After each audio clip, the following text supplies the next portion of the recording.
We're gonna have to fight the 4th of November. I don't know what that shit look like, man. There's the former Tim. There's the new one. Oh, I like hearing shit. Somebody's powers is that big and that much mass. You know, the only thing that allowed me to be excited because I threw it faster than the other guys. More explosive. How did you explode like that? Was that natural? No, nothing's natural. Nothing about me natural. Only my desire to win was natural. I had a great teacher. Did he instill that desire in you, your coach? No, only you can do that. Yeah. You're born with it and somebody can elicit it out of you. You must be on cloud 9 right now. Yeah, always. You know, when I step in the ring, I step in like I'm the champ. Even before I was a champion, I step in like I'm the champ. If you don't have the will to win.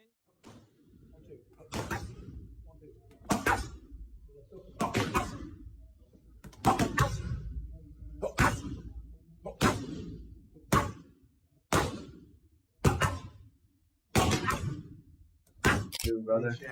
We're good? Yeah. Yeah, man, I'm good. Been putting in the work. So last I had a tournament, he was in there as well. So I was in the final with him. Then in the second round, he surprised me with a spinning back fist. Yeah. Right to the chin. I was like, oh my God, my face was on the canvas. I was like, oh my God. I was like, Maybe at first these guys start winning. But the more you fight them, then you get better. They might win 5-0, the next thing you might win 3-0, the next thing Mike Tyson, the most feared man to ever step inside a boxing ring, standing quietly at ringside in the Netherlands, watching a towering 6 feet 5 inches, 270-pound Dutch kickboxer unleash brutal combinations. And somehow, he's not staring in shock, not looking concerned. He's smiling through every second of it. you lose, you get knocked out. I've been knocked out, lost. You don't quit in life. Good stuff happens at the end. I know great fighters that get knocked out their first pro fight, and then they beat somebody in their 10th fight, and then they never lost again. Discipline is doing what we hate to do, but doing it like we love it. You guys can get that working. Because Mike Tyson sees something the rest of the fighting world keeps overlooking. He sees a massive giant who doesn't just look dangerous, but a real fighter who can genuinely fight back.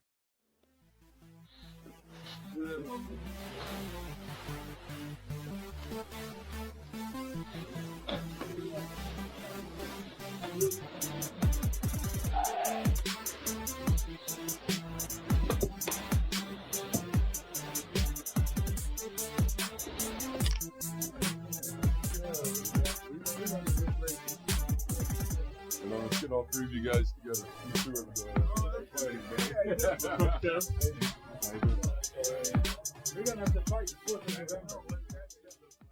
This is the story behind the craziest heavyweight title fight modern boxing has ever witnessed. A matchup so unbelievable that even the WBC rejected it before finally giving it the green light. A fight where a man with just one, yes, only one professional boxing win is preparing to step into the ring against the most technically gifted heavyweight boxer alive today. And behind the entire spectacle stands Mike Tyson, quietly guiding this giant every step of the way.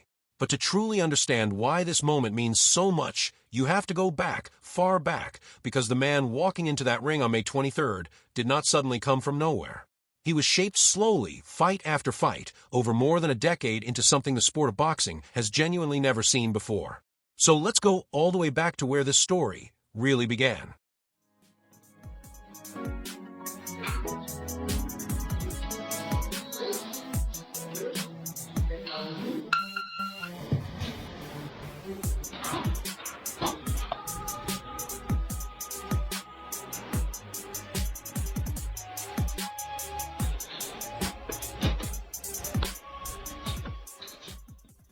Rico Verhoeven was only 5 years old when his father, a karate black belt, first brought him into a dojo. That moment would be the last time this man was ever viewed as an underdog. By the time his run in Glory Kickboxing was complete, Verhoeven had built an incredible record of 66 wins and 10 losses with 21 brutal knockouts, along with a championship reign that lasted for more than an entire decade. He still holds Glory's all-time records for the most wins in title fights, the most consecutive title defenses, the highest number of victories overall, and the longest winning streak the promotion has ever witnessed. Why not accept the challenge? It is, like you said, he's considered arguably like one of the best boxers to ever do it. So what an honor and what an opportunity I have. I've conquered everything within the sport of kickboxing, and now getting the opportunity to do it within the sport of boxing. I love it. Like 13 title defenses, 13 against some of the biggest and most dangerous heavyweight kickboxers on the planet. Men like Badr Hari, Jamal Ben Saddik, and Oleksandr Usyk. And he didn't just defeat them, he systematically broke them down, one brutal fight after another. There was never a single point where Rico Verhoeven looked like a fighter who had already reached his limit. Every single time someone came close to taking the throne from him, he somehow unlocked another level entirely. What truly made him terrifying was never just his size or raw power alone. It was the rare combination of both mixed with elite timing and precision. At 270 pounds, Verhoeven moved and reacted with the awareness and control of a much smaller fighter. He understood distance like a man fighting at half his weight. And once he found his range, once that right hand landed perfectly clean, people rarely got back to their feet quickly. Training day. But first, let me check my sleep score. In November 2025, Rico Verhoeven did something absolutely nobody expected. He walked away from everything. He vacated the Glory heavyweight title, refused to renew his contract with the promotion, and completely stepped away from kickboxing. Not because he was washed, not because he had finally lost, but because he was tired of being the biggest fish inside a pond most of the sports world barely even noticed. He wanted something much bigger. He wanted boxing. And not just any boxing fight either. He wanted Oleksandr Usyk. When the fight was first announced, the boxing world did not react positively at all. And Fabio Wardley made sure everyone heard exactly how he felt about it. Wardley had been next in line. He defeated Joseph Parker, captured the interim WBC heavyweight title, and fully believed Usyk would eventually come looking for him next. Instead, Usyk turned in a completely different direction and chose a kickboxer carrying a 1-0 professional boxing record. Wardley's response was absolutely ice cold. The boxing world, it was quite underwhelming. I even said it myself, I understand that he's kind of earned the right to do what you want, but I at least expected it to be some sort of active boxer, someone of some, not to say, I don't actually know much about Van Hooven in terms of a kickboxer, of what his quality level is, but what I'm saying is I expected it to be someone of a decent calibre of a professional boxer, but if it's not, then fine. Look, do your thing, do you, and hopefully he returns to actual professional boxing against some of the top elites. He didn't try to hide his frustration either. Fabio Wardley said it directly and without hesitation. Oleksandr Usyk had reached a level in his career where he could choose whichever path he wanted, but according to Wardley, that still didn't make the decision right. And honestly, to many traditional boxing purists, Wardley had a valid argument. An interim WBC champion, a proven contender who had completed every challenge placed in front of him, was suddenly being passed over so the sport could promote a global spectacle instead. But this is the part Wardley and many purists completely failed to understand. The spectacle is what boxing has become now. The pyramids of Giza, Mike Tyson standing in the corner, an undefeated champion facing a challenger who has never once lost a title throughout his entire combat sports career. Whether the matchmaking feels traditional or not, the story surrounding this fight is simply impossible to ignore. Usyk next on Usyk will have to vacate the title. What against Sajid Kabayel? Is that out there for you then? He's the number one. The WBC will order it, and if he's the interim champion, if he doesn't fight him, they'll have to vacate the title. That's why he's with us. You want Usyk? Yeah, why not? I'm the number one contender. I want only the best sport challenge. I think the best sport challenges from you. Then the WBC stepped in and somehow made the entire situation even worse, or maybe even better, depending on which side of the argument you stood on. At first, they completely refused to sanction the fight. A kickboxer with only one professional boxing victory challenging for the WBC Heavyweight Championship of the World? Their answer was simple: no. But after further review, they suddenly reversed their decision. Their reasoning centered around Oleksandr Usyk's history of consistently fighting elite competition and Rico Verhoeven's reputation as arguably the greatest heavyweight combat sports athlete of the last decade. The boxing internet instantly exploded into chaos. Half the community called the entire thing a complete circus. The other half called it the most fascinating heavyweight fight the sport had seen in years. And honestly, both sides were kind of right. Just legends like Peter Aerts and an entire sea filled with killers. Just a sea of killers. Rico Verhoeven, the guy who's the champ right now. He's the man. Oh, he's an animal. He's an animal. Remember that guy? He beat that guy that was killing everybody. What's that Muslim guy? Come on. Oh, yeah. The big crazy guy. He was Badr killing, Hari. Yeah, he was killing everybody. Yes. Badr Hari dropped him twice. He was still in that fight. He's a bad... Badr Hari's a dangerous guy. He's kill or be killed. That guy is just die on his field. Reckless. He's wired different. Yeah, he comes from... Here's the moment where this entire story changes completely. While the boxing world kept arguing over whether this fight was even legitimate, Mike Tyson had already made his decision. And when Tyson fully believes in a fighter, people pay attention for a reason. He called Rico Verhoeven an absolute monster. He spoke about the 11-year reign, the 13 title defenses, and the terrifying power carried inside a 270-pound frame that somehow moves like a cruiserweight.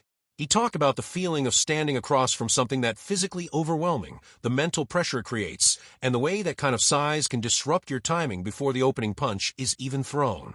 This is a man who knocked out 44 opponents during his professional career. A man who understands at the deepest possible level what true knockout power actually looks and feels like from both sides of the exchange. When Mike Tyson tells you a fighter has one-punch finishing ability, there's no debate left to have. You simply believe him. And Tyson didn't stop at interviews or sound bites either. He became directly involved. Raw training footage started showing Tyson personally inside camp sessions, drilling Verhoeven on the exact technical weaknesses boxing analysts had been questioning for months.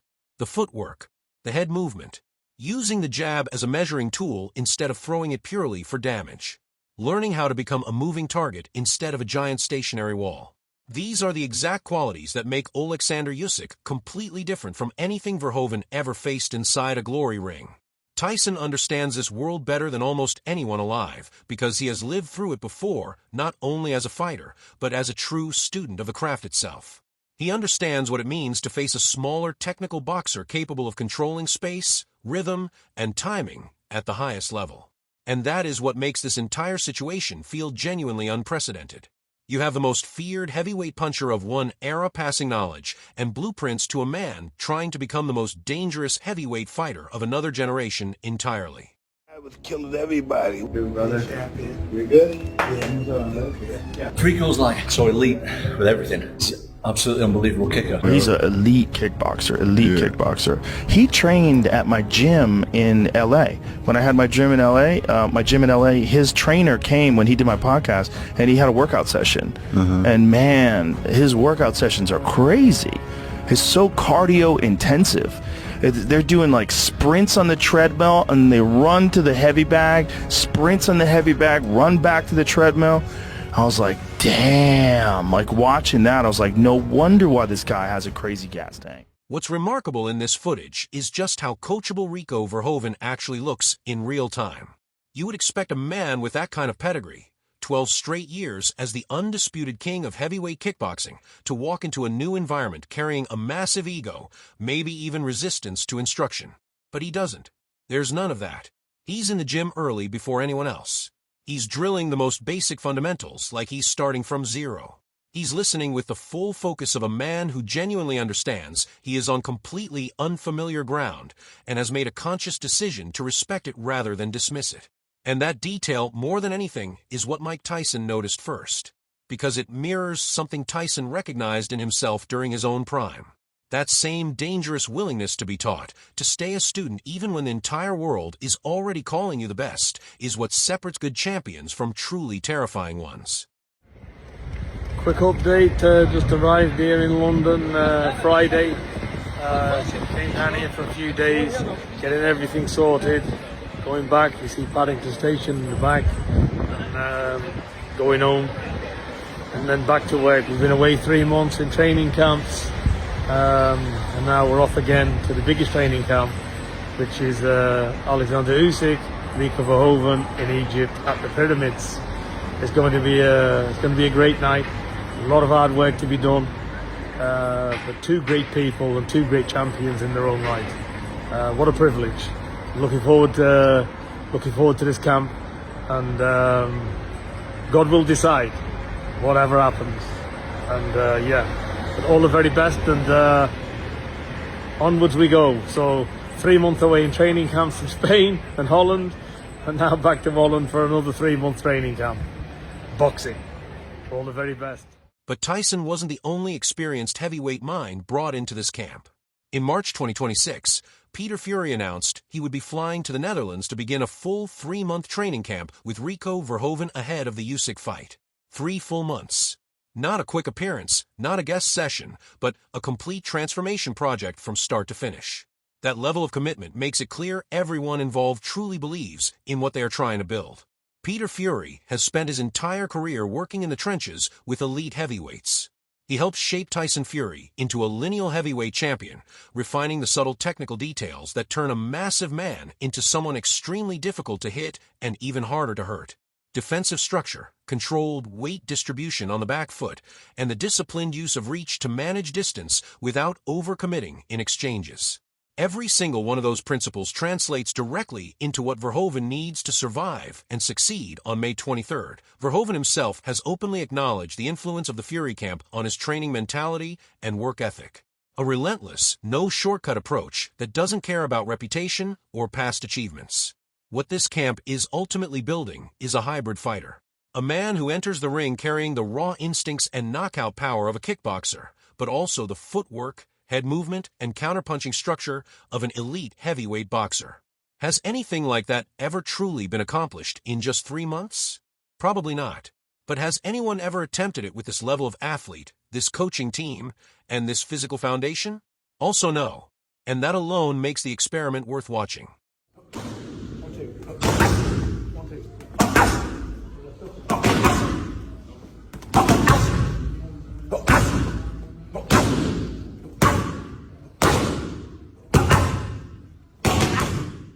Here's the uncomfortable question the boxing community has been quietly circling. What if Verhoeven actually has a real shot? Lennox Lewis, a man who has studied every heavyweight who ever lived, pointed out something very specific. Usyk struggles against sharp, well-timed uppercuts. The Ukrainian style relies on rhythm, angles, and volume. He invites you to reach, and then he punishes you with counters. He wants you big, slow, and flat-foot. That system works against almost every traditional heavyweight he has ever faced, but it relies on one assumption, that his opponent respects the boxing frame and fights within it. Verhoeven, coming from kickboxing, does not have the same ingrained habits. He doesn't instinctively respect boxing's invisible rules of engagement. And that unpredictability is a legitimate weapon at this level of elite heavyweight boxing today now. After Oleksandr Usyk and, assert myself, back him up, make him move. It's quicker to go forward than to go backwards. So, Oleksandr Usyk would be going backwards because I would be going after him. And, asserting myself, getting my combinations in, always ending off with an uppercut or a hook because, he ducks a lot and sways a lot. He's a counterpuncher, so, he's waiting for you to throw so he can counter. But for Rico Verhoeven at 270 pounds with 21 kickboxing knockouts, he carries the kind of power that can disrupt any rhythm. One clean connection in the right place, jaw, temple, or behind the ear, and everything changes completely. We've seen Oleksandr Usyk get buzzed before. We've seen him hurt. He's human, and the man coming for him is enormous and trained to hit heavy things for a living.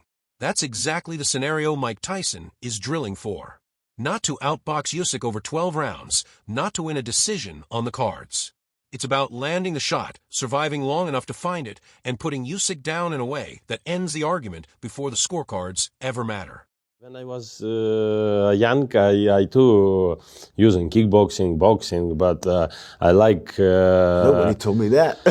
I like, but not like this, yeah, the crazy man, the legs. Maybe he throws a high kick. On May 23rd, 2026, they will fight in the shadow of the pyramids of Giza in Egypt. The greatest technical heavyweight boxer alive. A 270-pound Dutch kickboxing legend who walked away from his kingdom to chase one more crown. Mike Tyson whispering strategy from the corner. Peter Fury's training system running through Verhoeven's muscle memory. And one of the 7 wonders of the ancient world standing as the backdrop. This is not a normal boxing match. This is an event, the kind that only comes once in a decade, if that. And the setting is doing something very deliberate. It removes this fight from the ordinary world of arenas, rankings, and scorecards and places it into something older, almost mythological. 2 giants standing in the shadow of monuments built for kings. The marketing understands exactly what it is doing, and it is working. May 23rd, Glory and Giza. To be here, yeah, super thankful for the opportunity that Oleksandr Usyk is giving me. Like he said, he's doing something that he wants to do now, and he was open to the fight. He was excited about the fight because it's something new, it's something different. We're bringing new eyeballs to combat sports in general. We're colliding two worlds together, kickboxing and boxing, to make the sport of combat. Whatever you think about the matchmaking, whether you stand with Fabio Wardley and call it underwhelming, or stand with Mike Tyson and believe Rico Verhoeven is a genuine threat, one truth is impossible to ignore. You cannot look away. Because the alternate scenario is real, and it is unsettling. Verhoeven lands one clean right hand in round 3. Usyk goes down, the unbeaten run ends, and 23rd, Glory in Giza.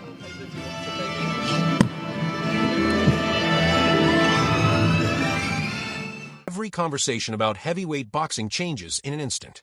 Who's next? What's next? What does this all mean? Rewritten in a single second under the Egyptian night sky. That is what Mike Tyson saw when he first walked into that training camp.